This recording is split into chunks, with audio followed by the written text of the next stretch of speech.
Hey, welcome to welcome to the Fireside Tattoo Podcast, the official podcast of the Fireside Tattoo Network. I'm Jake Meeks. This is Kevin Dickinson. We're at Guru Tattoo, San Diego. What's this? What's shit? Little Italy. I knew that. Little Italy. Sorry. Yeah. Little Italy. And I'm gonna knock it out of the park today because let me tell you this story real fast before we get going. This morning I got up in our Airbnb. And I wake up and I just get my phone and I'm flipping through email and I saw a YouTube comment, and I rarely click on YouTube comments because I take them personally. And so I saw one on our last episode and I clicked on it, and honestly, 99% of you guys are awesome. You say really positive things. This one said, it said you're a shorty interviewer. And I went, I don't know what that means. And then I thought about it. I was like, oh, he misspelled shitty. He was trying to say I'm a shitty interviewer, so I'm not going to be. Today, you be ready, because I'm going to knock it out of the park. I'm going to show that guy. I don't know that guy. Yeah, Emily says that dude's a shorty speller. I am going to respond with that. So hey, let's there's no shortage of them. So let's kick off, if you don't mind, with what we were talking about the other day, just sitting here. I thought it was so interesting that just differences in clientele. You had someone in that we don't have to use any names or anything, but someone who was like a bodybuilder and was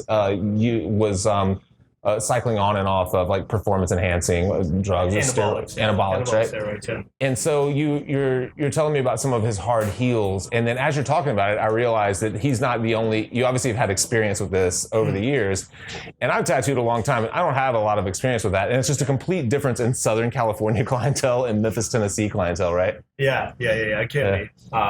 I think I've had quite a few people on it, but I'm assuming. But this guy, we've been tracking his cycles. Yeah. We've been trying to figure out where it heals the best and where it doesn't heal, where the problems are. We've had weird reactions. We've had blue reactions, but only while off cycle. While on cycle, same blue, same approach, feels fine. You could argue it's technique, but I think it's more to do with his cells being amped. And then easy to inflame on an off cycle, that your body goes into inflammation, from what I understand. And because of that, the reactions that ensue are totally unique. There's a lot of touching up, tattooing in layers, and then trying to keep the scar tissue down. Yeah, and so you notice specific differences just in blues with him as opposed to there was also red. There was some push out for the red. I feel like red has a bit of a mineral complex to it, and the body's reading it hypersensitive, like hypersensitive to reading the form particle, and then really, really charged and really capable of eradicating the particle, right? Yeah. Because all your cells are on anabolics, and you're on anabolics. So the skin cell itself is like, nope, don't like that, and throws it out. Yeah. So there's been some weird stuff to go through on it, and to figure out like when he's going to be on the next cycle and scheduling accordingly, so that we can get better heals. It's crazy. It's something I've never thought of. So is it something you can tell? Is there any difference when you're actually tattooing him? Does the skin seem different to you at all? Does it seem like it's accepting especially when he was deeper into it, the expansion of the skin, so the tightness and the pumps and the swells, you can definitely feel it. It's much different. It's almost like tougher. There's also on a bulking phase of bloat, you start holding water retention. Testosterone makes you retain water much more. Right. In that water retention, very hard to stretch and get it in there, but at the same time it's very tight, so it's really confusing if you're used to healthy people. In Southern California, we have a lot of very healthy people. Yeah. Very easy to tattoo. And then here we have it, like totally healthy still, arguably, but then the tension's very bizarre. Yeah. Very bizarre. Isn't that crazy? It's just something that it just goes to show that so many factors come into the skin health or just overall health, but skin health for our purposes. Right. And it's and it's crazy to see that or to hear that you've that you've experienced it enough, or I mean, this guy being the only one that you're tracking, I understand, but like that you've experienced enough that you're like, pretty sure I can tell when people are cycling and when they're not, just based on when I'm tattooing them. Yeah, you can see a body weight ratio, a body fat ratio, and then age. and then you can see that they're like extraordinarily over on the end of shredded cut, and older. Which case try to be polite and say supplement. You want to do supplements? Right. That's going to affect my tattooing. I need to know. Which some people will come off. I don't care if they are. Sure. I just want to make sure that I can approach it right. Because canvas changes all the time. Right. There was an issue where a guy was very unhealthy and got a lot of red on his arm. And it's an awesome sleeve my friend did. And then he got healthy later in life, started CrossFit, and just didn't do any anabolics. He just got healthy. And then all of a sudden, he popped with a red reaction. Just everything lifted up, and the body like clicked in and said, "I don't like that particle," and pushed on it. And that was years ago. But to watch it happen was really interesting. Wow. The body, how it dictates and is operating, affects how it's going to accept the ink and how it's going to heal. Yeah. That's crazy. Yeah, great. And so that's years down the line that's happening. That's 5 years after the tattoo was originally done. Yeah. So not typical. I've only seen it once in 18 years. Yeah. But I made a note. Always try to take the note. Yeah. All right. Let's tell me what you're doing so I can know. Right. So if I see a guy, I can say, I know what you're doing, and this is how we got to go about this. Yeah. Which is, because a dermatologist or their primary like care physician isn't gonna probably have much more information or less information probably than you if you're paying attention. To the dermatologist, and there's no monetary gains or even heavy push by any group of people to try to have this recorded, and so the best they can do is explain how cells hold on to pigment and how the pigment stays in the skin and why something may react if it's going to react. So there's a little bit of knowledge there, but they don't go into depth about it because they're much more concerned with other factors in skin and tattooing. So. Crazy. Yeah. I wanted to touch on that just because I thought it was so interesting when you brought it up the other day. But let's move on. So how long have you been tattooing in Southern California? Or let's say overall first. But overall, 18 years. 18 years. And you've been around here for how long? I've been 12, 13 years, something like that. Okay. Where were you before that? Tampa, Florida. Oh, okay. Yeah. So you went from one as far as if we're still talking about skin, you're probably dealing with rougher skin in Tampa, Florida than you are in San Diego. Tan skin to tan skin. Yeah. Lots of sun exposure. Tons of need for black. Yeah. So what made you make the move to San Diego? At the time, that many years ago, I don't know. It was seemed more progressive out here.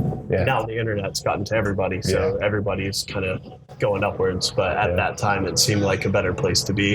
It was a suggestion given to me to move to California and try to get in with tattooers out here. So I did it, and it worked out well. And did you started at Guru as soon as you came out here, or were you somewhere else? Okay. No. I started at some walk-in shops. Some good dirty stories there. Yeah. The whole gambit. Yeah. But I jumped around a bit, went back to Florida, came back out, and then I came to Guru. Yeah, gotcha. Same thing for me. I started at a shop in Memphis that ran a shuttle to a Navy base. It was about 45 minutes away, and my apprenticeship consisted mostly of just driving that shuttle. Sick. It was awesome. That's pretty rad. I learned a lot about tattoos driving the shuttle.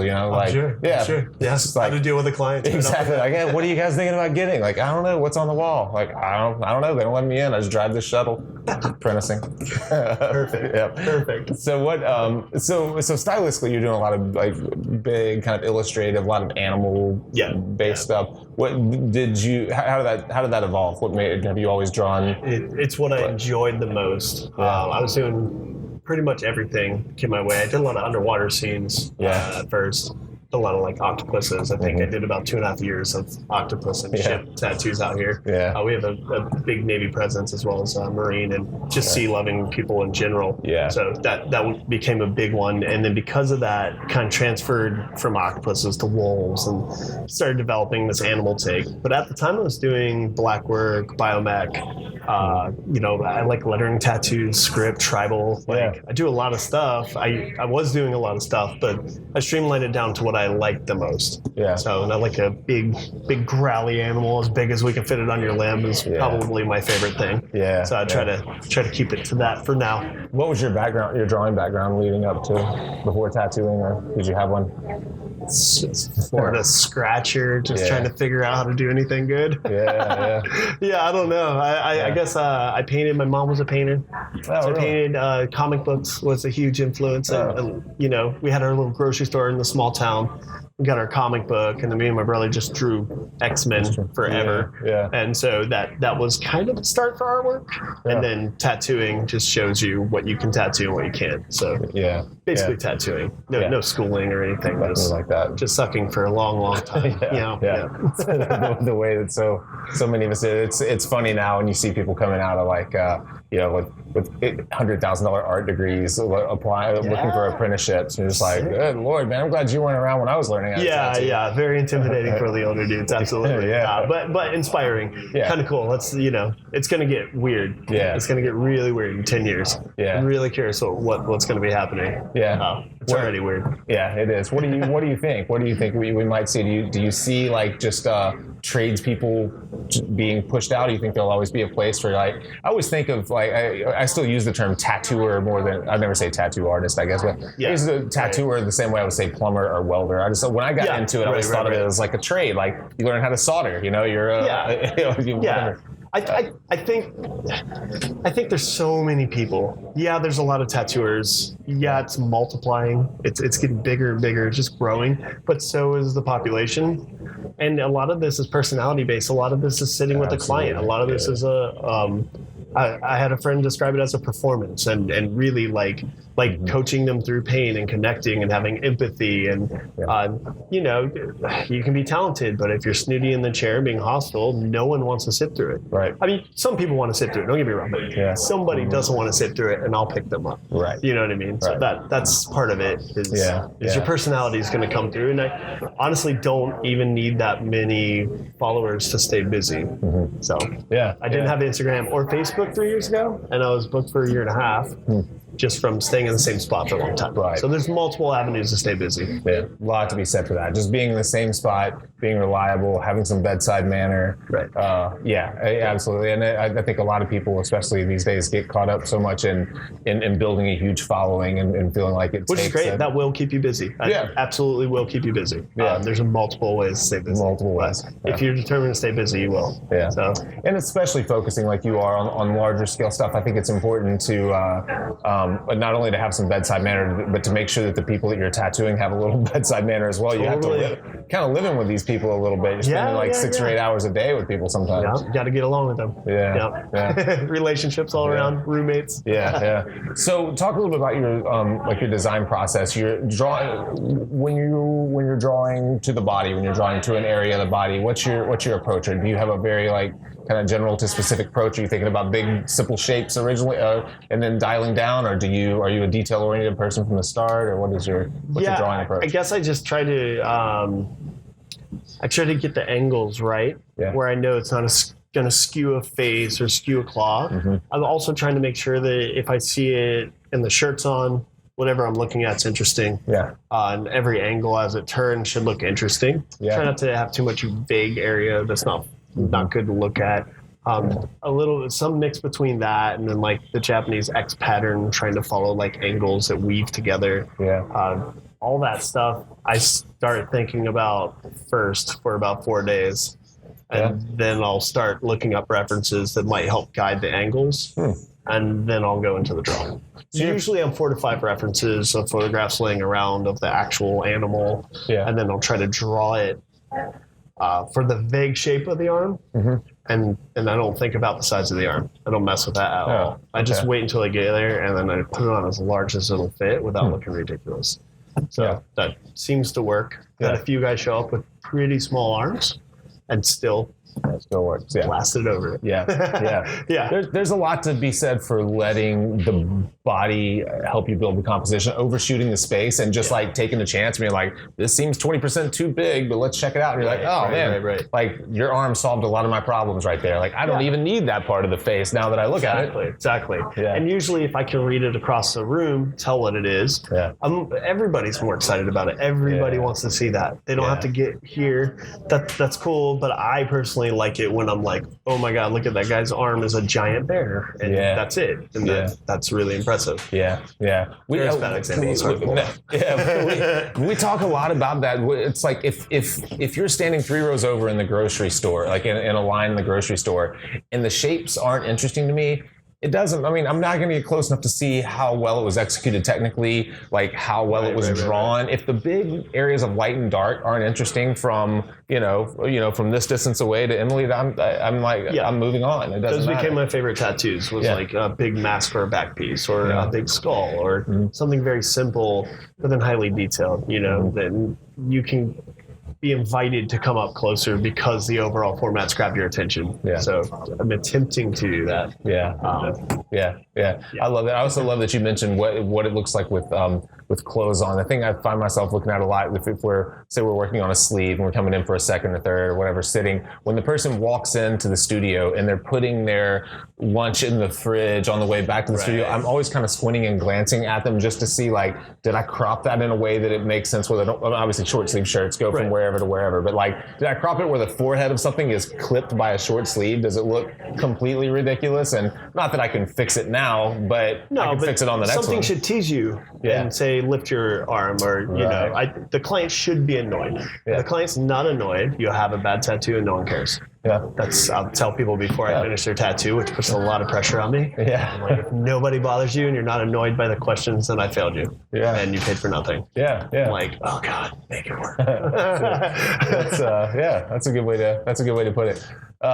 So we won't dive too much into technique. We talk a little bit about what you're using. I made a comment when we first got here the other day that I started using a machine and it required a traditional needle and tube setup, and I was just like, what the hell? Like I'm done with those things. I thought I was never going to see them again, and you were just like, I'm biting my tongue. I'm not going to say anything. So I guess you still use kind of a traditional setup. Yeah, still make my own needles for the most part. Oh, do you really? Yeah. Oh, okay. Yeah. I'll devote a day like every 2 weeks and go through like 30 needles, and then you were talking about that, and I thought you were talking past tense. I didn't know you were still doing it. Yeah, still doing it. Okay. Yeah, National Supply still sells loose needles. They're epic.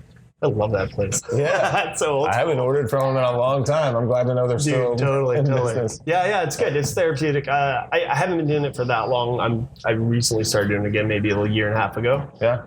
And I mean, it is much. It's just the quality is really stiff. It's very efficient.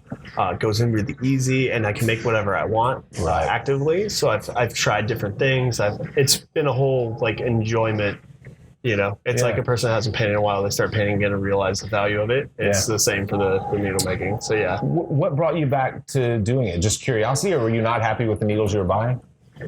I was being very unfair to the needle companies, and I was throwing a lot away, and I was cursing the little needle makers that were making these crooked needles. And so I was like, I used to make them better myself. So I bought the equipment, and I went through like 5 companies to find all the equipment I needed. I started making them again. And then I started getting really frustrated trying to make that thing straight. And then I thought about having an order of thousands. And I was like, okay, guys, I get it. So, But I got it dialed. So now they're always straight and I never throw them away.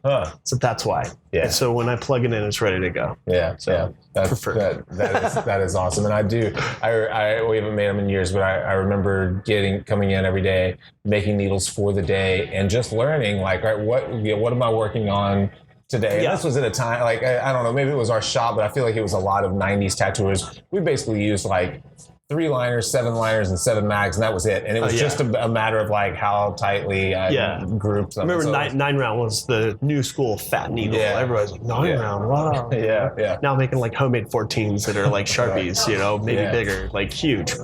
It's awesome. I miss that though. I miss feeling like I have a craft, I'm doing the craft, I'm putting extra time in the craft just because no one cares I make needles. No one's here clapping because I'm making needles. Like whatever, you're being a weirdo. But I love love the way they act. It wouldn't be worth it if they weren't good. Yeah. But then also there is an added benefit that I do like making them. It is therapeutic, and it reminds me of like when it was cool, you know? It's like, I'm a tattooer, it's what I do. Yeah. Let's sit here and make some needles. It's nice.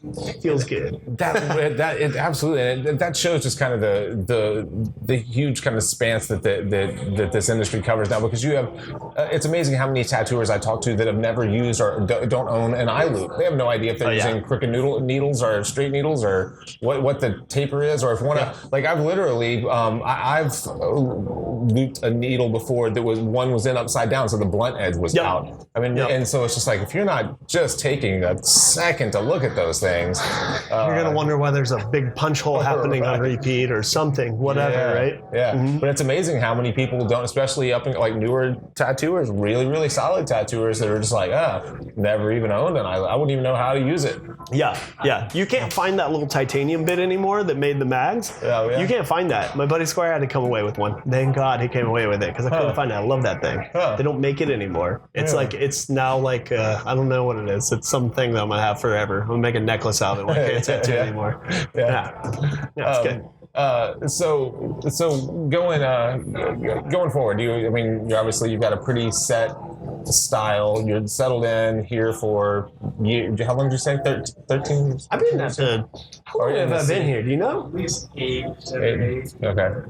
Yeah, it's about 8 years, I think. Yeah. And you said you're mostly kind of a homebody. You stay around. You don't travel a lot. Yeah. We do travel a bit, but it's like maybe 2 times a year on a busy year. It's not a lot. I usually just try to focus and get some good projects in and do the work. Yeah. So about the last convention.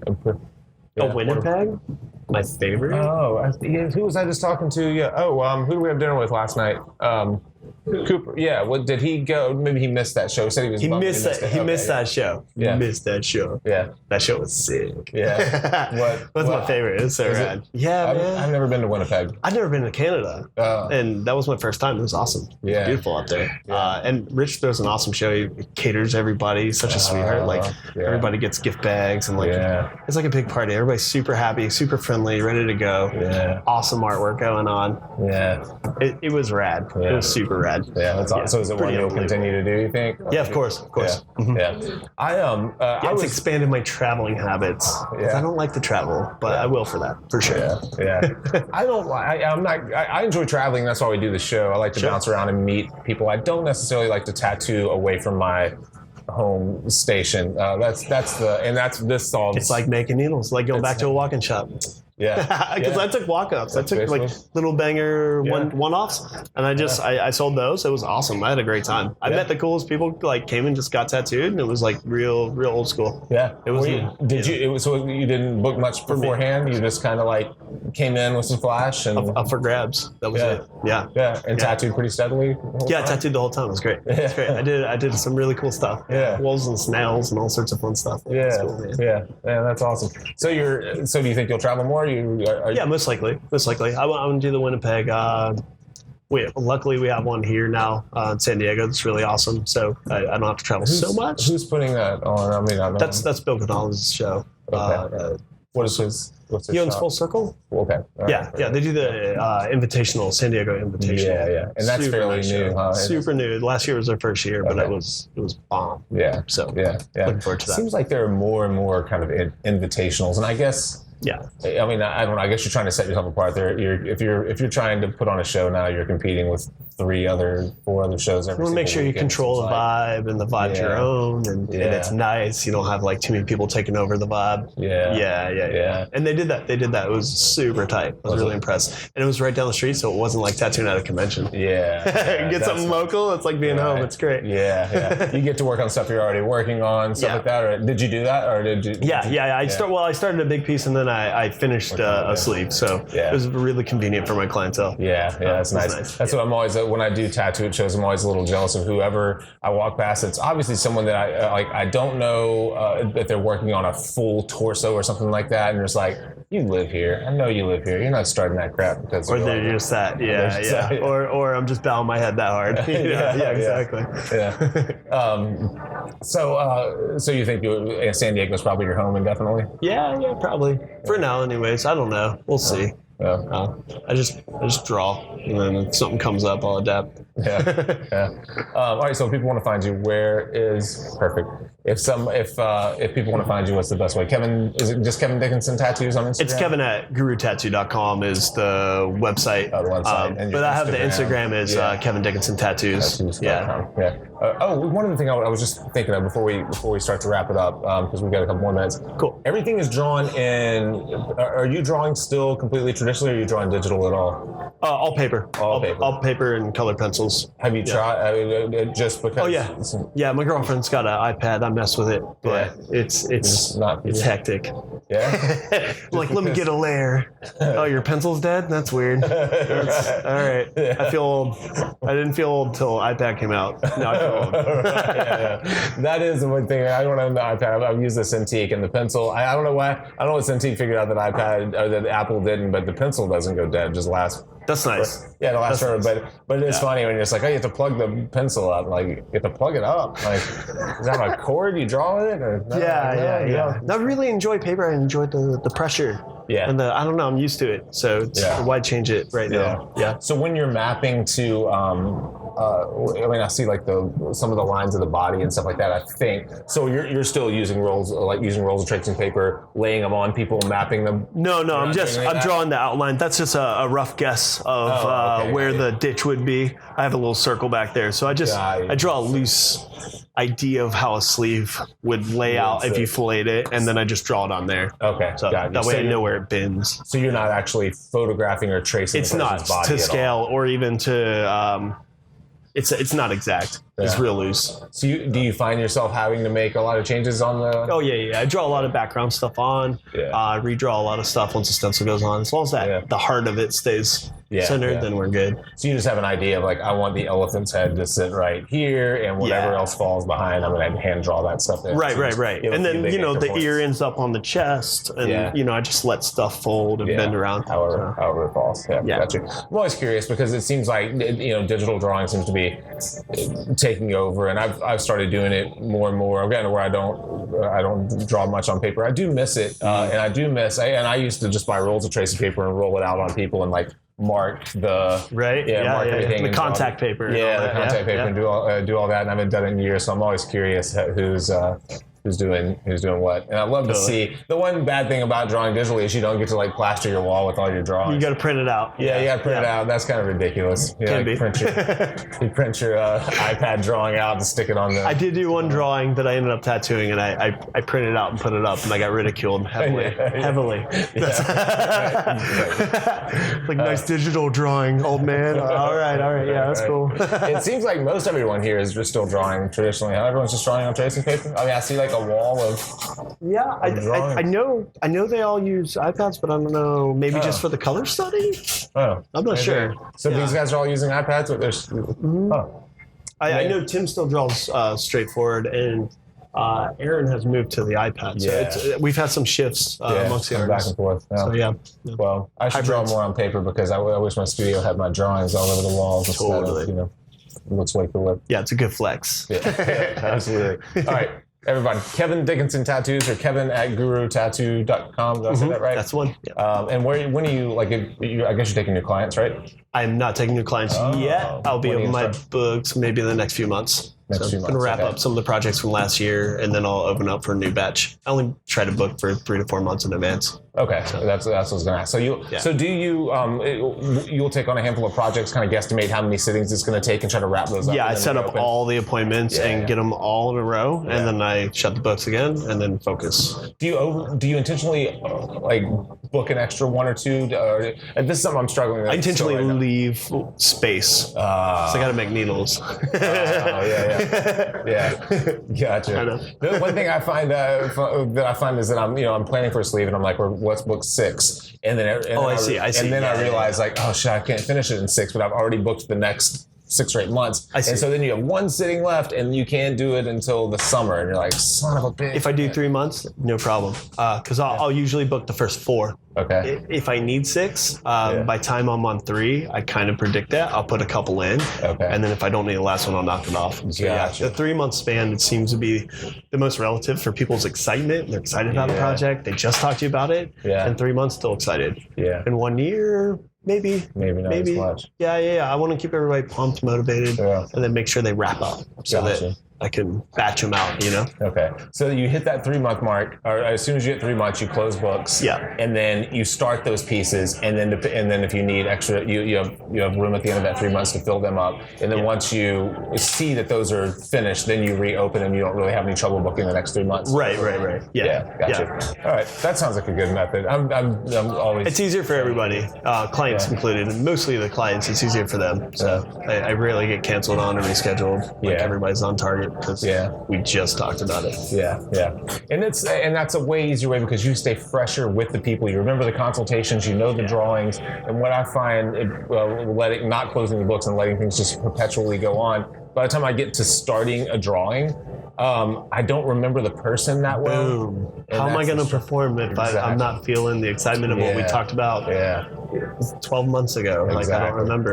That's the struggle. And even if you made great notes, if you can't visualize the person, if you can't think about, their voice and their expression, what they had to say and how they said it makes it really difficult. Totally. It's lacking some stuff. Yeah. So, and I'm trying to go upwards, so sometimes that stuff gets sticky. Yeah. That's great. I'm always battling with how to handle that kind of thing. I think maybe that's a good way. 3 months sounds like a great idea. Super smooth flow for everybody. Yeah. Kevin Dickinson's tattoos at Instagram. Don't worry about Facebook. Tattooers don't do Facebook. And, that's right.